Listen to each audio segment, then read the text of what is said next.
Assalamualaikum. Ini unboxing sebetulnya diulang karena tadi udah ngelakuin unboxing di depan seller. Saya cek dulu. Jadi kemarin kan sempat beli Zenfone 2 di promo jual ruginya Erafone, ternyata cacat barangnya, udah saya kembalikan, lagi nunggu refund. Kali ini beli dari yang jual COD di Bandung. Ternyata tanpa promo jual rugi pun kisaran harga Zenfone 2 sekarang memang sekitar 1,5 juta. Bahkan ini saya beli lebih murah, 1.480.000. Versi RAM 2GB dan ROM 16GB. Ini masih buatan Cina, belum kayak Zenfone sekarang yang udah dibuat di Indonesia atau dirakit di Indonesia di Batam. Yuk kita buka aja langsung. Kelengkapannya dari handphone yang dulu sih tergolong flagship, walaupun bukan yang spesifiknya paling tinggi, ini bukan yang RAM 4GB. Ini ZE 550ml. Kok nggak enak ya dengar bunyi ML di belakang. Kemudian di dalamnya ada kepala charger tentu saja dengan output 5,2 volt 1,35 ampere. Kemudian ada kabel data micro USB. Dan terakhir ada dua kitab, satu user manual dan satu kartu garansi. Udah gitu doang. Kemudian kemasannya sama seperti Zenfone lainnya, dilindungi plastik seperti ini. Ini warna merah yang saya beli karena memang yang COD cuma punya warna merah. Kemarin beli warna hitam sih yang di Erafone. Untuk harga sekarang dapat spek seperti ini di harga 1,5 juta rupiah, bahkan kurang, itu udah lumayan banget. Layarnya 5,5 inci, walaupun kegedean buat saya, tapi buat orang tua cukup banget. Kemudian kameranya ini kayaknya bagus, karena memang kamera dari seri Zenfone teratas waktu itu. Dengan dual LED flash, dual tone, warna kuning dan orange kelihatan LED flashnya. Oke. Kemudian speakernya masih di belakang, ada logo Intel, karena ini masih pakai prosesornya Intel, walaupun udah 64 bit.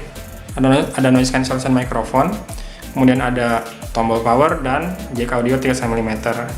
Sisi bawah cuma ada lubang mikrofon dan juga port micro USB. Sisi depan, kamera depan, di sini ada sensor ambience dan sensor proximity. Layarnya 5,5 inci, resolusinya HD yang Z550ml. Kalau yang Full HD itu yang Z551ml. Tombol kapasitif 3 buah tanpa backlight seperti biasa. Kita buka back covernya. Kemarin pas buka yang hitam kerasanya keren banget, kayak apa ya, ini masih salah satu smartphone dengan desain yang original menurut saya pada masanya, karena Zenfone sekarang udah ya gitulah, desainnya sama seperti brand-brand lain, jadi nggak terlalu unik. Ini masih unik menurut saya. Baterainya ini sekitar berapa ya, 3000 mAh kalau nggak salah, dan baterainya nggak bisa dilepas. Nah ini slot SIM cardnya, satu ke atas satu ke bawah, dua-duanya micro SIM. Cuma satu slot yang bisa ngakses 4G kalau melihat di sini. Ini ada slot micro SD, ini tombol volume.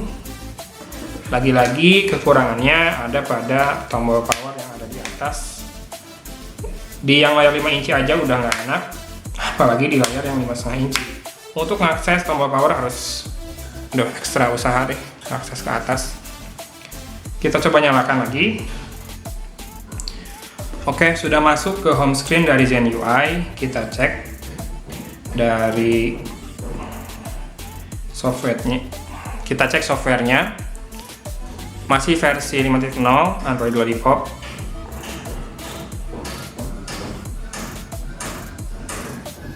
Tapi tadi juga sudah ada sistem update sekitar 150 MB. Kalau ngelihat sih bukan naik versi OS, lebih ke bug fix. Nanti saya cek di internet apakah sudah ada OS Marshmallow untuk Zenfone 2 ZE 550ml ini.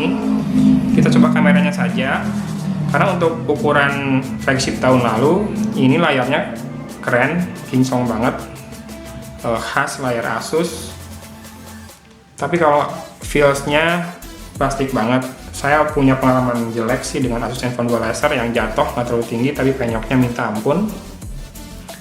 Saran saya kalau mau pakai smartphone Asus yang masih plastik kayak gini, pakai tempered glass.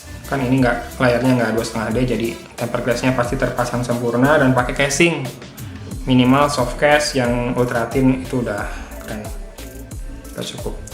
Ya, kita coba autofocusnya. Oh ya, ini pun tidak ada laser autofocus ya di Zenfone 2, tapi cepat autofocusnya. Kemudian ada mode, cukup banyak modenya. Ada mode manual yang penting, dan ada mode low light. Nah, mode low light ini sangat membantu di kalau low light, cuma resolusinya kecil, cuma 3 megapiksel di sini dari resolusi asli yang 13 megapiksel. Ya, kalau buat foto malam-malam setidaknya ada sedikit bantuan. Ini untuk mode manual, kita lihat ISO-nya bisa diset dari, wow, ada ISO 50 loh. Jarang-jarang di kamera ada ISO 50. Mirrorless saya saja, ini yang saya pakai buat ngerekam, ISO terendahnya tuh 160 malah. Paling tinggi di 800. Kemudian fokusnya bisa diset dari makro sampai infinite. ISO shutter speed dari 1/500 sampai 2 detik, sampai 1/2 ya. Jadi nggak sampai 1 detik malah si shutter speednya. Ya pasti kurang bagus kalau mau buat light capture. White balance, ISO, udah cukup lengkap sih segitu setting manualnya. Kita kembali setting auto dan selfie. Ini dirilis pada zaman selfie belum terlalu kayak sekarang. Semua smartphone mengutamakan selfie, tapi sudah ada beautify, bisa di set levelnya, skin softening, blush. Kalau mau pakai blush on di pipi, ya kita bikin maksimal aja sekalian beautify-nya. Hasilnya saya kayak ini, kayak alien, atau kalau nggak tikus di Pinky and the Brain. Kalau yang suka nonton Animaniacs pasti tahu. Sepertinya tidak ada autofocus di kamera depannya, hanya auto metering saja tadi yang terjadi. Ini tanpa beautification, hasilnya seperti ini. Kesan pertama kurang lebih sama lah dengan semua Asus Zenfone series, dari Zenfone 4, 5, 6 dan Zenfone 2 series. Masalah ergonomis memang cukup terasa dengan lengkungan back covernya. Gak enaknya tombol power di atas jauh terjangkau, tidak ada backlight, sama kamera cukup dapat diandalkan, apalagi dengan harga 1,5 juta rupiah aja sekarang, bahkan bisa kurang. Lagi-lagi bisa jadi solusi buat kamu yang punya budget 1,5 juta, pengen handphone 4G, dual SIM, ada slot micro SD, garansi resmi, nggak khawatir sama 4G-nya di lock. Tapi ini belum metal dan belum ada fingerprint, itu aja sih. Dan kalau cuma buat kece-kecean sih kece. Gitu aja unboxingnya sama hands-on and first impressionnya. See you di unboxing selanjutnya dan review handphone selanjutnya. Subscribe dulu makanya biar tahu kalau ada video baru.